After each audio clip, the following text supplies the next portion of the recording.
How you doing, Pierre? How's everything going? Nice to meet you, Howard. Yeah, very good, thank you. First of all, just want to say congratulations on the film. And obviously, a huge aspect of this film is especially coming at it from my end with a background in professional wrestling and film, is the fact that John Cena is in the starring role. But of course, another big aspect, having watched the film, is the use of comedy and the humor throughout the whole narrative. Interestingly enough, a few years ago, I had written an article kind of exploring John Cena's star image and his strengths as a performer. And one of the things I highlighted there was his use of comedy, be it in WWE or in film in recent years. The foundation for him seemed to be comedy. That seemed to be a base. And off of that, it kind of led to great success for him. And one of the things in his initial run in Hollywood seemed to be that he was cast as more of a straight-laced action hero, and it kind of took away that strength of John as a performer. Now, having worked with him and having seen works of him in the past, do you agree with that? Like that is almost like an essential ingredient to John Cena.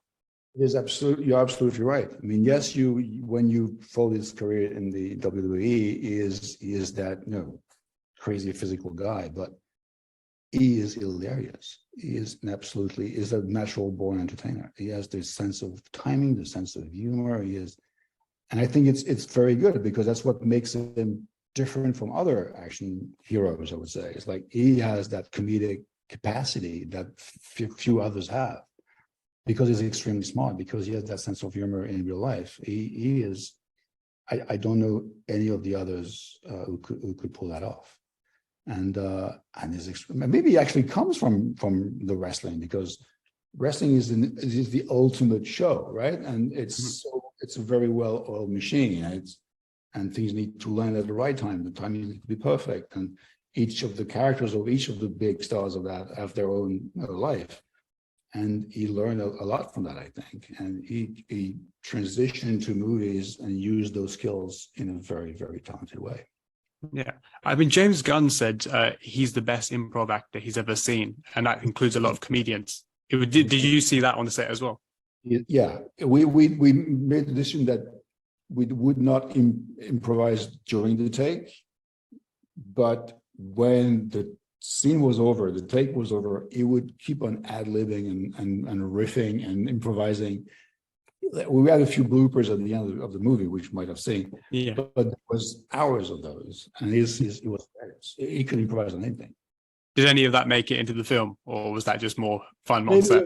Yeah, it's mostly the final phase. There's maybe a few moments when he has that little idea. It can be just a face expression that completely makes the scene land. It's brilliant. Yeah. Was there anything that particularly surprised you when it came to John? Like maybe there was things you knew going in, but having worked with him, that was particularly stood out to you?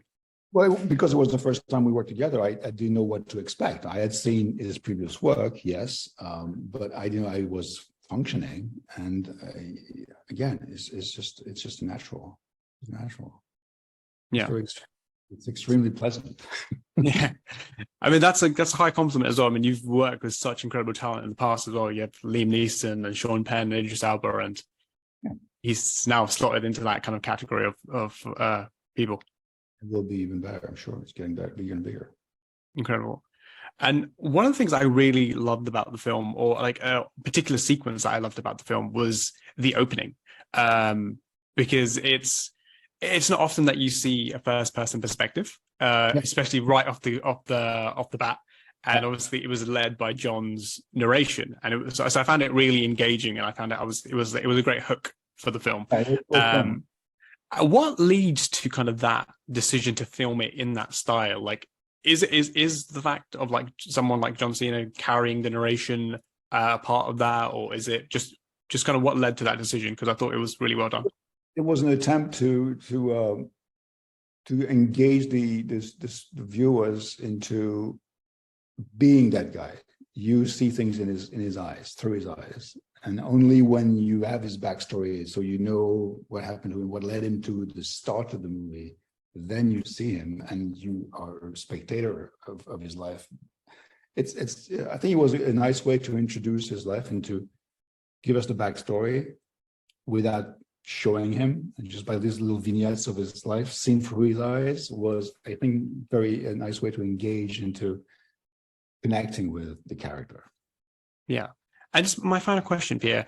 Obviously, Taken is such an iconic film in your kind of a body of work.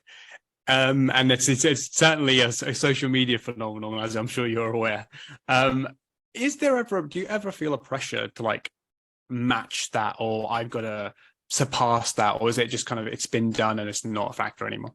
No, it's been done, it's not a factor anymore. And I always try not to do twice the same movie anyway. So that's why I didn't do the sequels to Taken. That's why I didn't want to do the sequels to Taken, because you don't want, then it's a challenge to recreate the same emotional connections with the same ingredients. That's tough. So I just moved on. I'm trying to do something different every time. Yeah. Yes, it's the same components. Yes, it's always, apart from this one, which is like pure comedic. The others are like, more like drama driven and thrillers. But it's all about the connection you have with the characters anyway. So it's just every film is a different experience. Yeah.